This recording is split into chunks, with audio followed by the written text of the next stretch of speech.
গানের sequel shooting করা হবে, বাট বর্ষার হাত পা নড়ে তো আর ড্যান্সের স্টাইল হয়ে যায় আরামে দাঁড়াও সোজা হও টাইপের। এখন ড্যান্সের যে মাস্টার ছিল সে রাগ করে ফেলছে, তাকে বলতেছে তুমি জীবনে কোনোদিন পানির ট্যাপ খুলতে দেখো নাই? বলে দেখছি এভাবে খুলে। তুমি কখনো দেখছো যে রাস্তাঘাটে কিভাবে লোকজন সিগারেট খাইয়া নিবায়? তো এইভাবে লোকজন নিবায়। তারপরে বলতেছে তুমি কখনো দেখছো যে বৈদ্যুতিক বাল্ব কিভাবে লাগায়? দেখছি এভাবে লাগায়। তিনটা একসাথে করো, বাস ড্যান্স হয়ে গেল। একটু ঘুরে পেলো, বাস ড্যান্স হয়ে গেল।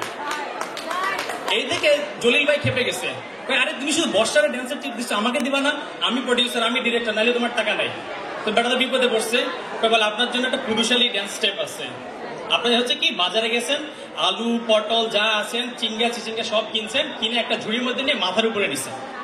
এখন কিছুক্ষণ পর পর আপনি দেখবেন যে ঝুড়িটা করে চাপ দিবেন আর হাঁটা শুরু করবেন। তো জলিল ভাই হাঁটা শুরু করছে। কিছুক্ষণ পরে হচ্ছে জলিল ভাই হচ্ছে একটু হাই হয়ে গেছে, সে এরকম করা শুরু করছে। কি ব্যাপার আপনি এরকম করতেছেন কেন? উপরে যে রসগোল্লা দিচ্ছেন, রসগোল্লা টুকুস টুকুস রস পরে, একটু ক্লিন করা লাগবে না?